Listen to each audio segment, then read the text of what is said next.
പ്രിയമുള്ള പ്രേക്ഷകരെ നമസ്തേ. നാം ഇവിടെ ചർച്ച ചെയ്യുന്നു ശ്രീ മേൽപ്പത്തൂർ നാരായണ ഭട്ടപാദാനിൽ വിരചിതമായ നാരായണീയത്തിലെ നരനാരായണാവതാരം ദക്ഷയാഗം എന്ന 16-ാം ദശകത്തിലെ 6-ാമത്തെ ശ്ലോകം. ഭീത്യാലമംഗജ വസന്ത സുരാംഗനാവോ മന്മാനസം ത്യുഹ ജുഷുധ്വമിതി ബ്രുവാണഃ ത്വം വിസ്മയേന പരിതഃ ധുവതാമധേഷാം പ്രാദർശയഃ സ്വപരിചാരകഗാധരാക്ഷീഃ. ഇനി പ്രസ്തുത ശ്ലോകത്തിൻ്റെ പദച്ഛേദം ശ്രദ്ധിക്കുക.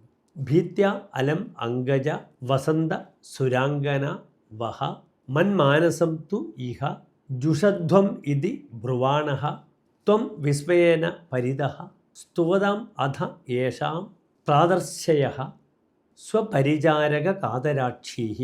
ഇനി പ്രസ്തുത ശ്ലോകത്തിൻ്റെ അന്വയം നാം ചർച്ച ചെയ്യുന്നു.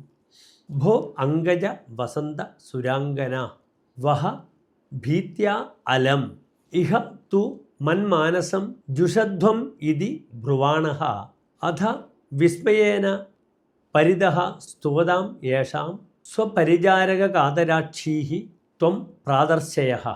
ഇനി പ്രസ്തുത ശ്ലോകത്തിൻ്റെ സാരാംശം നാം ചർച്ച ചെയ്യുന്നു, ശ്രദ്ധിക്കുക.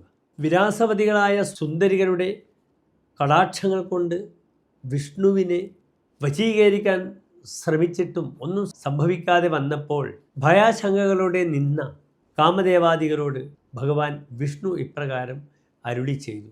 ഭോ കാമ വസന്ത കാലമേ ദേവാംഗനകളെ, നിങ്ങൾ ഒന്നുകൊണ്ടും ഭയപ്പെടേണ്ട, അടുത്തു വന്ന് എൻ്റെ സൽക്കാരം സ്വീകരിച്ചാൽ.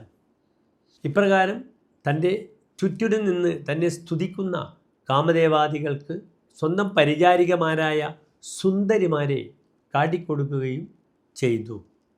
നമസ്തേ.